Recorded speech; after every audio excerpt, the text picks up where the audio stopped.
নাটোর জেলার সদর উপজেলার ৪ নম্বর লক্ষ্মীপুর খোলাবাড়ি ইউনিয়নে একটি ঔষধি গ্রাম আছে, যেটা সারা দেশে সবার কাছে পরিচিত। এই ঔষধি গ্রামে বিভিন্ন ধরনের ঔষধি বৃক্ষ উৎপাদন হয়ে থাকে এবং কৃষকরা এই উৎপাদিত পণ্য দেশের বিভিন্ন অংশে বিভিন্ন জেলায় সরবরাহ করে থাকে, এমনকি দেশের বাইরেও রপ্তানি হয়ে থাকে।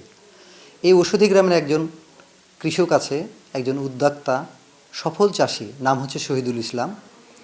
উনি ঔষধি বৃক্ষ চাষের পাশাপাশি রোজেলা চাষ করছেন। এই রোজেলাও হচ্ছে এক ধরনের চা, যেটা আমরা বলে থাকি মেস্তা পাট, চুকাই, চুকুর, টক বা খাটা জাতীয় একটা উদ্ভিদ। এই রোজেলার যেটা বৃতি, ফলটা ফেলে দিয়ে এই বৃতিটা শুকায়ে চা আকারে পান করা যায়। আমরা জানি, বিভিন্ন গবেষণা থেকে দেখেছি যে এই রোজেলা পানীয়টা দেহের ভারসাম্য রক্ষা করে, ডায়াবেটিসের জন্য ভালো, যারা ডায়াবেটিসে ভুগছেন, উচ্চ রক্তচাপের জন্য কাজ করে থাকে। এছাড়া শরীর রোগ প্রতিরোধ ক্ষমতা বাড়ায়। যারা একটু সচেতন মানুষ, এখানে প্রচুর অ্যান্টিঅক্সিডেন্ট থাকে, ফলে বার্ধক্যটা তারুণ্যের দিকে নিয়ে আসে।